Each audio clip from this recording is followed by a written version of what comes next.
So I've come to play against another graveyard deck, and this kind of motivated me to showcase a case of a matchup that is similar in archetype, but not really talked about much.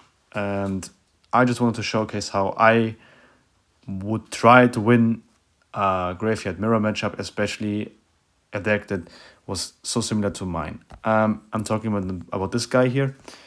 It's also a splasher deck with Bar Barrel with Ice Wiz and Goblin Cage evolution, but instead of the Valkyrie, he has the Knight, and instead of the Baby Dragon, he has an Evo Furnace, which I think puts me in a better position because in graveyard decks like this, it really depends on cards that force out uncomfortable answers from your opponent. In this case, it's my Baby Dragon.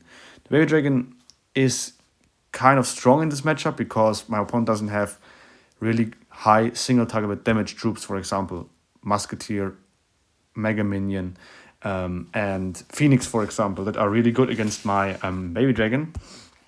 And that's why I think I am a little bit into advantage.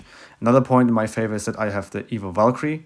Although he has the Knight, and the Knight is much cheaper and he can play more aggressively. The Evo Valkyrie just can pull so many cards together, so my defenses are way stronger in my opinion. And another point in my favor is that the Evo Valkyrie is a perfect counter to Graveyard. So if I have the evolution in hand, he can't really go in. So at the start of the match, he just tries to do something with his evolution, with his Hero Knight ability, which completely backfires, but it's not really that big of a deal. He just overspends, but I can't really use the elixir advantage because, Graveyard isn't built like that, and he would have defended even if I had decided to go in very aggressively. I just play my Valkyrie here to cycle and to defend his Furnace. The thing is, many people just play Graveyard matchups like it's kind of a guessing game. I have seen so many replays, for example, that just are always the same. Some person goes in, it gets defended by playing poison on the graveyard.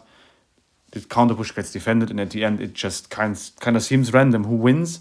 But really, I think the main point that people need to understand is how to use the poison on offense without having the fear of the damage that they will take from graveyard, because when you have troops that can defend graveyard very well, you can use the poison more aggressively, especially against cards like Ice Wizard and Furnace that die from poison. So his poison bait, of course, is stronger than mine because he has troops that die from poison, like the cards I mentioned.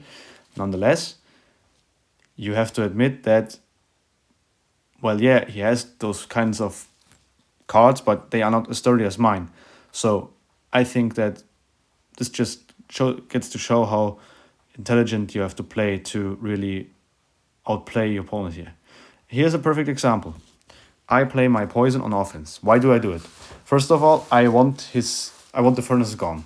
The Furnace is really annoying. It's pressuring my cards. And if I just let it stay on the map and kill my Ice Wiz, my Goblin Cage Brawler, and my Ice Wiz, he doesn't really get an elixir advantage, but he gets a troop advantage on the board. And in matchups like this, not only do you have to pay attention to the graveyard timing and placement, or the possibilities of your opponent going all in, but you also have to keep in mind that you shouldn't let the opponent build a counter push out of the cards that he has in his own half, because defending in your own half is key.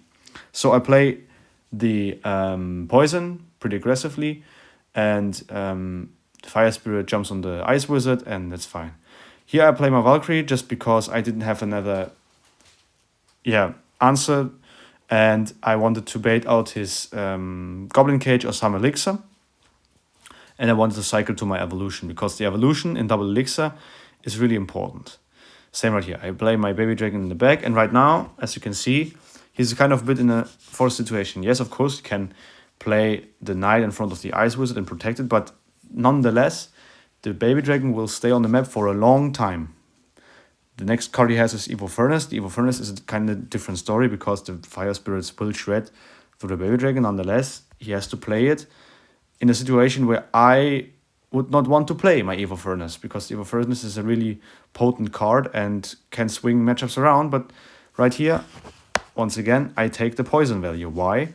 The Evo Furnace is really annoying, and at the bridge, I don't have my Barbarrel in cycle, so I just have no other option to get rid of the card because I can't play my Barbarrel on top of it. And another point is, I have my Ice Wizard, which is decently against Graveyard, and I have my Evo Valkyrie, which almost perfectly counters Graveyard. So I just let the Evo Valkyrie do her thing, and he played his Graveyard a little bit too early, so the Knight wasn't tanking, but nonetheless I had my Cajun cycle, so I can just pull it in and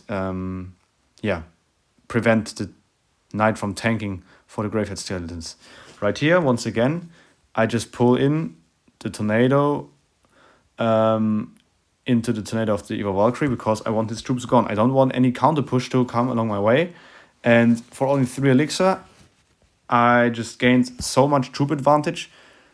Also elixir advantage, but it's not like really that important. I have such a huge troop advantage that I just can place my Valkyrie just into the furnace and Graveyard onto his tower.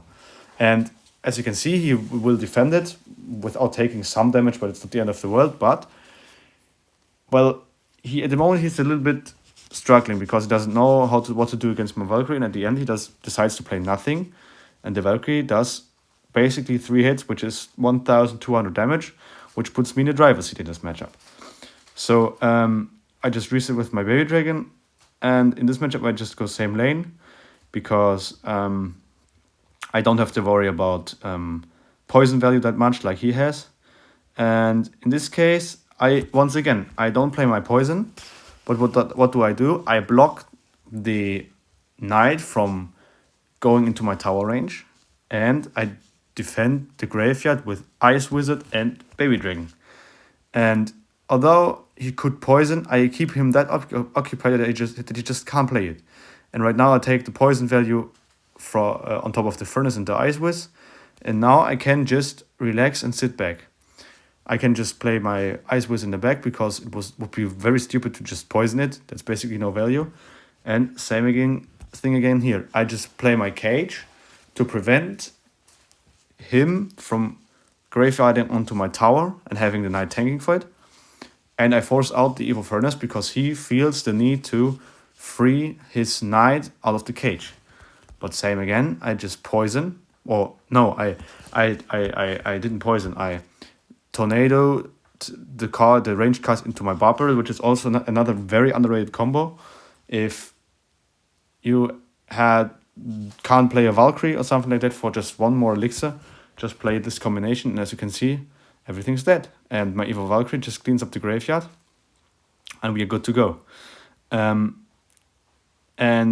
I think the result of this matchup is, because I paid that much attention, what my cards can do and what advantages do I have, I really convincingly won this game. And right now, there's not much that he can do. Same thing again. He needs to defend, keep defending. And I just placed my Ice Wizard in the back because playing into his side of the arena would not be clever. He has the towers, he has the defensive cards that will stack up, and I don't need to pressure him. I have the tower damage advantage. I just can relax and sit back. Right now, same thing again. I take the poison once again because I know he can't really do much against my Graveyard. I just let him Graveyard poison. He needs to do those kinds of things because he needs to get some damage at least. He tries to disperse Tornado, but it's not enough. He did like 800 damage, but it's fine. I don't need to worry about that. And here he tries to save his tower by putting his Evolution Knight down, but this just doesn't work, and my Evolved Valkyrie connects to the tower, or my base Valkyrie, and I just keep defending the Graveyard, and I win pretty convincingly by 1,300 damage. I greet him, and it's the GG's. As you've seen, it's quite simple on what my thought processes were in those kinds of matchups, because I thought on how I can abuse my cards, my troops, and my spells against him. But with that being said, it's always a different kind of story. If, for example, his tornado, if he included vines into his deck, or a snowball, or even an evil snowball, this scenario would be different. If he had, for example, some kind of anti-air defense like a Phoenix or a Mega Minion, it's once again, it's a different matchup because my baby dragon can't fulfill the function I use it in this matchup. So I have to take a different approach and think outside of the box.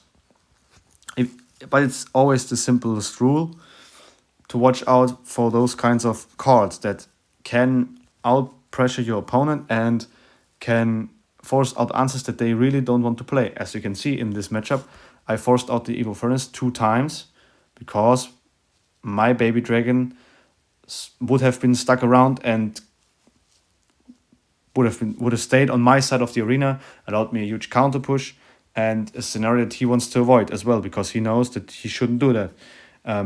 Overall, he played very well, but I had some slight advantages and I really abused them, and that's why I convincingly won by basically 1,400 damage. Nonetheless, at the end of the day, you need to look out for those kind of differences. Another point is, I think the all-in is simple. It's very, very, very simple. First, you need to look out for the difference in spells. In this case, there is none. Poison, Tornado, Barb Barrel. Then you need to look at the meat tank. Does he use Knight, Skeleton King, whatever it is, Mighty Miner. And after that, you have to look on ranged cards and support cards like Baby Dragon, because they are not as important. Of course, they are important because they can bait out Elixir and pressure the opponent into the answers that you want to bait out. Nonetheless, at the end of the day, you play against a win condition that literally spawns in your tower. So you are not really that forced to pay that much attention on backup.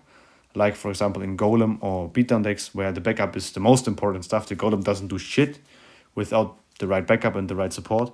But in this case, the Baby Dragon really was the key.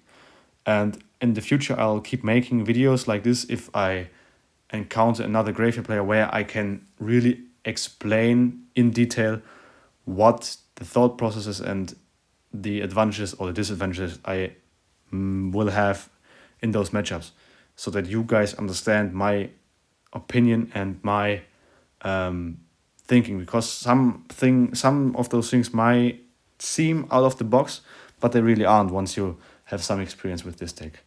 I hope you enjoyed the deeper analysis. Some people think this content is kind of a bit dry, but at the same time, I want to. I really like the archetype, and I'm a main of this deck, and I just want people to start playing Graveyard because I think it's the most fun and the most skilled archetype in terms of defense, and you can really think outside the box and develop strategy and gameplay sense. And that's like what I really like about the Graveyard archetype and control decks overall. And if you want to be a part of the journey, if you really want to get better at this deck, I'm happy to share all of my secrets and texts and whatever. Of course, I'm not the best player. That's never been my statement. But I just think that I might think about things that a standard player or a player that isn't that experienced with the deck doesn't think about. So if you like the sound of that, just subscribe to the channel and let me know in the comments if you have any further suggestions. And until next time, we see us in the next video. And as I said, I will keep making those guides if you like this. Well then, have a nice one and bye.